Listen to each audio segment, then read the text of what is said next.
भक्तवर विठल दास जी दक्षिण के एक श्रेष्ठ ब्राह्मण कुल में दो सगे भाई राज पुरोहित थे। घर में धन संपत्ति की कमी नहीं थी। ब्राह्मण कुल में होने से विद्या भी यथेष्ट थी, परंतु संसार में धन से जितनी बुराई होती है उतनी शायद दूसरी किसी भी वस्तु से नहीं होती। विद्वान होने पर भी धन के कारण दोनों भाइयों में परस्पर मन मुटाव रहने लगा। फलस्वरूप दोनों ने संपत्ति का बंटवारा कर अलग अलग रहने का विचार किया। लोभवश दोनों ही एक दूसरे से कुछ न कुछ अधिक हड़पने की इच्छा से लड़ने लगे। यहाँ तक नौबत आ गई कि दोनों परस्पर सर्वस्व नाश करने को तैयार हो गए। बंधु बांधवों ने समझा बुझाकर झगड़ा मिटाना चाहा, परंतु देववश दोनों की बुद्धि ने किसी की बात पर ध्यान नहीं दिया। परिणाम यह हुआ कि दोनों ही एक दूसरे के प्राण घातक बन इस लोक से विदा हो गए। इस दुर्घटना को सुनकर राजा को भी बड़ा दुख हुआ, पर कोई उपाय न देख ब्राह्मण के घर वालों को समझा बुझाकर अंत में राजा को भी चुप बैठना पड़ा। अब इस ब्राह्मण परिवार में दो विधवा स्त्रियों और छोटे भाई के एक बच्चे विठल दास को छोड़कर और कोई नहीं रह गया। बालक विठल दास आदर्श सद्गुणी और होनहार लड़का था। वह जब कुछ समझने लगा तब एक दिन उसने अपनी माता से पिता का हाल पूछा। इस पर उसकी माता ने उसके पिता और ताऊ के कलह और परस्पर लड़ मरने का सारा वृत्तांत उसे सुना दिया। बालक के मन पर धन के कारण होने वाली इस दुर्घटना का विलक्षण प्रभाव पड़ा और वह चिंतामग्न हो गया। धन को सारे अनर्थों की जड़ जानकर उसने मन ही मन धन के त्याग का संकल्प किया और दृढ़ता के साथ प्रपंच की आशा छोड़कर पुरोहित वृत्ति का त्याग कर दिया। उसी समय से विठल दास का मन सांसारिक बातों से विरक्त रहने लगा और उसका अधिकांश समय भजन, ध्यान और भगवान नाम कीर्तन में बीतने लगा। उसी दिन से उसने अपने आप को सर्वतोभावेन भगवत चरणों में अर्पण कर दिया। अपने इकलौते पुत्र की यह स्थिति देख माता को यह चिंता होने लगी कि कहीं यह घर छोड़कर चला न जाए, और इसी आशंका से उसने उसका विवाह कर दिया और यूं उसे सांसारिक बंधन में बांधकर गृहस्थ में जकड़ रखना चाहा। परंतु जिसने एक बार उस अमीय रस का पान कर लिया उसको अपने लक्ष्य से कौन डिगा सकता है। दिनों दिन उसका ईश्वर प्रेम बढ़ने लगा और अब तो उसका एक क्षण भी बिना भगवत स्मरण के नहीं बीतता है। साधु संतों की सेवा करना, ब्राह्मणों और भूखों को भोजन अन्न देना आदि उनके नित्य कर्म थे। भगवान की पूजा करने के अनंतर हाथों में करताल और वीणा लेकर गोविंद, गोपाल, श्रीपति, अच्युतानंद, वामन मूर्ति, भक्त वत्सल, विश्वपति, राधामन, मानस रंजन, गोकुल निवासी जनार्दन, गोपवेश, गोवर्धन धारण, नंद नंदन, श्री हरि आदि नामों का प्रेम पूर्वक उच्च स्वर से कीर्तन करते करते विठल दास प्रेम विह्वलता के कारण बेसुध हो जाते और लगातार 3-3 घंटों तक वैसे ही खड़े रहते।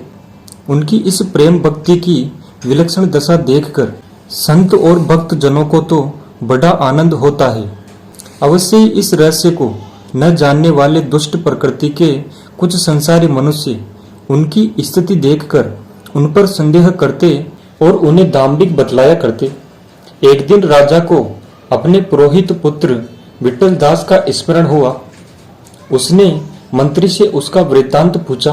मंत्री ने विठल दास के पिता की मृत्यु घटना के प्रभाव से उसकी बदली हुई स्थिति और भगवत निष्ठा का सारा हाल कह सुनाया।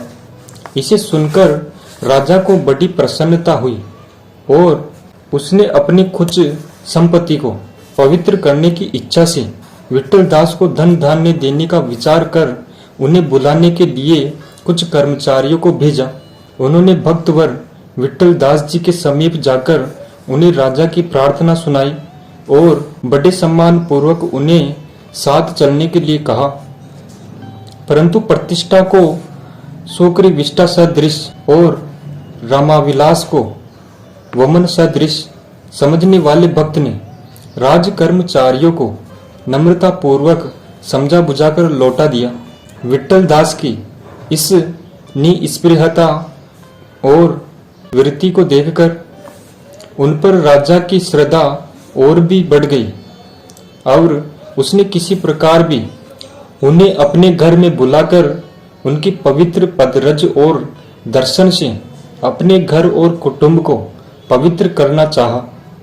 इसलिए अब की बार उसने कुछ कास लोगों को किसी प्रकार विनती कर उन्हें लीवा लाने के लिए फिर उनके पास भेजा। अब की विट्ठल दास जी अस्वीकार नहीं कर सके और ईश्वर प्रेरणा समझकर उन शिष्ट पुरुषों के साथ श्री भगवान नाम कीर्तन करते हुए राजा से मिलने के लिए दरबार में गए। भक्तवर विट्ठल दास जी को आया देखकर राजा को बड़ा ही आनंद हुआ और उसने सिंहासन से उठकर अत्यंत भक्ति और सम्मान पूर्वक उनका अभिवादन कर बैठने के लिए आसन दिया। विट्ठल दास जी के शांत सौम्य तेजपूर्ण मुखमंडल को देखकर राजा मंत्र मुग्ध सा हो गया और अपने को धन्य मानने लगा। उसने उनसे भगवत गुणानुवाद और भजन सुनाने की प्रार्थना की। भक्तों को अपने भगवान की गुण चर्चा में जितना अधिक आनंद होता है उतना और किसी बात में नहीं होता। राजा की बात सुनकर विट्ठल दास जी को बड़ी प्रसन्नता हुई और उन्होंने आनंद पुलकित हो इसे स्वीकार कर लिया। हरि कीर्तन की तैयारी होने लगी। वीणा, करताल, मृदंग आदि कीर्तन का सामान मंगवाया गया। देखते ही देखते सारी तैयारियां हो गई। समाज में अच्छे बुरे सभी प्रकार के मनुष्य थे। उनमें से कितने ही भक्त और संतों के अकारण द्रोही भी थे। उन्हें भगवान नाम आदि में श्रद्धा नहीं थी और वे ब्रह्मवश विट्ठल दास जी से भी द्वेष रखा करते थे। उनकी तन्मयता की परीक्षा करने के लिए मंद बुद्धि कलुषित हृदय दुष्टों ने आज के दिन सरल प्रकृति राजा ने दुष्टों के कुभाव को न समझकर वैसा करने की अनुमति दे दी।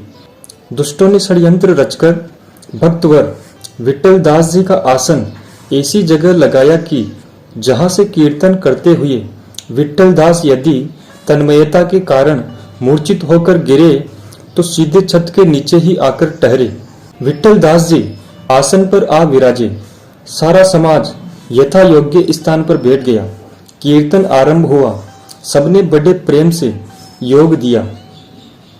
प्रेम रस में निमग्न हो सभी प्रेमी श्रोतागण कीर्तन में अपूर्व आनंद का अनुभव करने लगे। प्रेमियों के मुख की हरिध्वनि और करताल, वीणा, मृदंग आदि की तालबद्ध मधुर ध्वनि से दसों दिशाएं गूंज उठी। बीच बीच में हरि गुणगान भी होता था। विट्ठल दास जी प्रेम मद में छक गए और मतवाले होकर नाचने लगे। हृदय के प्रेम और उत्साह तथा पैरों में बंधे हुए घुंघरुओं ने तल्लीनता बढ़ाने में और भी सहायता की। पतित पावन जगत्तोद्धारा आदि सर्वेशा, वैकुंठ विहारा, भक्त वत्सल इंदिरावरा आदि नाम रत्नों की माला गूंथते हुए वे मुक्त कंठ से कीर्तन करने लगे और अंत में प्रेम आवेश में पागल हो मूर्छित होकर गिरे तो एकदम छत से नीचे आ ठहरे। कुछ दुष्ट प्रकृति के लोगों के सिवा सभी श्रोतागण कीर्तन रस के पान से मुग्ध हो रहे थे। भक्तवर विट्ठल दास जी के मूर्छित होकर नीचे गिरने की संभावना किसी के भी ख्याल में पहले न आई थी, परंतु अब उन्हें नीचे गिरते देख सब घबरा गए और इस घटना से सभी के हृदय में बड़ी भारी चोट पहुंची। दुष्टों की मनचाही हो गई। अब तो वे अपनी सफलता के आनंद और अभिमान में फूले नहीं समाये। राजा ने नीचे आकर देखा, भक्त के हृदय की धड़कन और श्वास की गति बंद हो गई है। राजा यह दशा देखकर एकदम व्याकुल हो गए। उनके दुख का पार नहीं रहा। किसी तरह धीरज धरकर राजा ने उस मृत शरीर को उठवाया और उनकी माता के पास उनके घर ले गए। अपने जीवन आधार एकमात्र पुत्र की यह स्थिति देखकर माता के दुख का पार नहीं रहा। राजा ने अनेक प्रकार से उन्हें धीरज दिया और बहुत सा धन देकर किसी प्रकार यत किंचित संतोष करा अपने घर लौट आए। यद्यपि माता को इस जीवन में अपने पुत्र से मिलने की अब कोई भी आशा नहीं रही थी, तथापि घोर निराशा में तनिक सी भी आशा मनुष्य के हृदय में अखतनीय उत्साह और जीवन देने वाली होती है। अतएव उसको भी यह बात याद आई कि विट्ठलदास कीर्तन के समय सदा ही मूर्छित हुआ करता है। आज की मूर्छा शायद विशेष गहरी हो और उसके प्राण न निकले हो, इसलिए उसने शव का दाह कर्म न करवा उसे एक चद्दर से ढांक कर सुरक्षित रख दिया और उनके निस्तेज मुख को बारंबार देखकर प्राण संचार की प्रतीक्षा करने लगी। इसी तरह 3 दिन बीत गए। शव में किसी प्रकार की चेतनता नहीं आई। भगवान की अपार महिमा है, उनकी कृपा से सभी कुछ संभव है।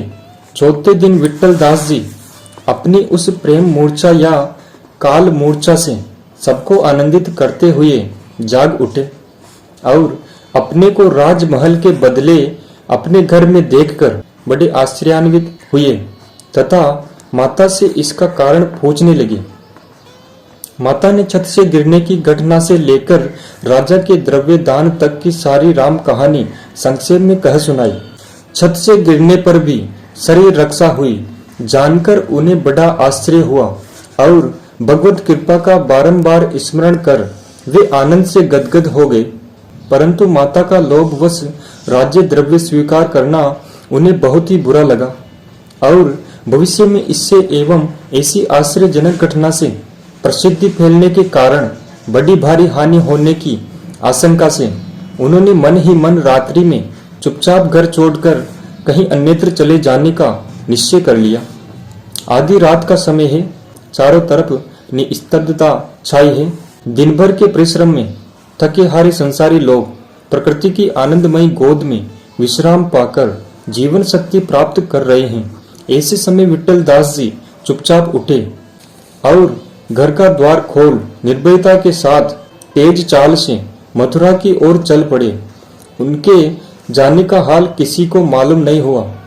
सवेरे माता और पत्नी ने पुत्र और स्वामी को घर में न पाकर विलाप करना शुरू कर दिया। राजा के पास शीघ्र ही इसकी खबर पहुंची। समाचार पाते ही उन्हें खोजने के लिए राजा ने इधर उधर दूध दौड़ाए, परंतु सब व्यर्थ हुआ। माता अपने प्यारे पुत्र को फिर खो बैठने के दुख में प्राण त्यागने की प्रतिज्ञा कर अनशन व्रत करने लगी। दयामय भगवान से अपने भक्त की माता का पुत्र वियोग जनित दुख न देखा गया। विट्ठलदास जी की माता को स्वप्न में यह ज्ञात हो गया कि विट्ठलदास मथुरा में हैं। सवेरा होते ही माता भी पुत्र वधु को साथ ले मथुरा की ओर चल दी और वहां अपने नयनों के तारे प्यारे पुत्र को देख प्रसन्नता के मारे फूली न समाई। माता के आग्रह से विट्ठलदास जी ने उनको अपने पास रख लिया और सकुटुंब अपना सारा समय भगवत जन में बिताते हुए व्रज भूमि का आनंद लूटने लगे। विट्ठलदास की पत्नी भी परम भावुका और पतिव्रता थी। वह प्रत्येक काम पति के इच्छा अनुसार किया करती एवं अपना सारा समय सत्संग, भजन, कीर्तन, भगवत दर्शन एवं सास और पति की सेवा में बिताया करती। एक दिन चूल्हा पोतने के लिए वह मिट्टी लाने लगी तो मिट्टी खोदते समय उसे भूमि में शंख, चक्र, गदा, पद्मधारी चतुर्भुज भगवान की मूर्ति मिली और इस मूर्ति के पास ही बहुत सा धन देखा। धन को सब अनर्थों की जड़ समझने वाले भक्त की पतिव्रता स्त्री के मन में उस धन का जरा सा भी लोभ नहीं आया और उसे देखते ही वह पति के पास दौड़ी आई और सारा वृत्तांत कह सुनाया। हाल सुनकर विट्ठलदास जी ने कहा कि इस स्थान के स्वामी को इसकी सूचना दे दो जिससे वह अपना धन ले जाए। आज्ञा अनुसार मालिक के पास खबर भेजी गई। वह आया और धन देकर उसने हाथ जोड़कर कहा कि महाराज, यह धन तो आपका ही है, आप इसे ग्रहण कीजिए। मेरा होता तो पहले मुझे मिलता, पर जब यह आपको मिला है तो आप ही इसके मालिक हैं। इस पर विट्ठलदास जी बोले कि भाई, जिसकी जमीन में जो चीज मिलती है उस पर उस जमीन के मालिक का ही हक होता है। हमारा तो इस स्थान में रहने भर का अधिकार है, बाकी इसके और इसके अंदर से मिलने वाली वस्तु के मालिक तुम ही हो। उसने इसे स्वीकार नहीं किया और इसी तरह बात बढ़ते बढ़ते यहाँ तक बढ़ गई कि आखिर यह मामला ग्राम के पंचों के सामने गया। उन दिनों न तो आजकल की तरह मुकदमेबाजी का ही युग था, न आपस में मुकदमा लड़ाने का पेशा करने वाले वकील मुख्तार ही थे, न बाल की खाल को खींचकर कानून का अर्थ करने वाले जज मजिस्ट्रेट थे, और न गवाहों को डरा धमकाकर या वागजाल में फंसाकर उनसे उल्टी सीधी कहलाने वाले पब्लिक प्रोसिक्यूटर या वकील बैरिस्टर थे। जो कुछ भी आपस का मतभेद होता उसका निपटारा कराने के लिए केवल मतभेद वाले व्यक्ति ग्राम के पंचों के सामने जाकर सच्चा सच्चा हाल बयान कर दिया करते और दोनों की सुनकर पंच कुछ फैसला कर देते, वही दोनों को सिरोधार्य होता। पाठकगण, क्या आप लोगों ने आजकल की अदालतों में भी कहीं ऐसा दिलचस्प मुकदमा देखा सुना है? सुनते भी कहां से? अब न तो वैसी ईमानदार प्रजा है और न वैसे धर्मनिष्ठ एवं न्यायशील राजा है। अब तो हम लोगों की संस्कृति में ही कुछ ऐसा परिवर्तन हो गया है कि हम बिना ही कारण लोभवश एक दूसरे के स्वत्व पर अपना हक जमाना चाहते हैं और इसीलिए उपर्युक्त घटना को प्रायः कल्पना मात्र समझ लेते हैं।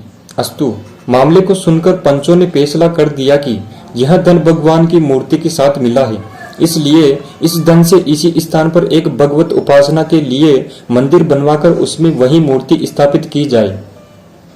इस निर्णय को दोनों ने बड़ी प्रसन्नता से मान लिया और उसी स्थान पर उस धन से एक बड़ा सुंदर मंदिर निर्माण करवाकर उसमें उसी मूर्ति की स्थापना करवा दी गई और भगवत उपासकों के लिए वहां रहकर उपासना करने वालों के लिए यथोचित प्रबंध कर दिया गया। भक्त विट्ठलदास का परिवार भगवान का भजन स्मरण करते हुए अंत में उन्हें प्राप्त कर सदा के लिए परम सुखी हो गए। बोलो भक्त और उनके भगवान की जय।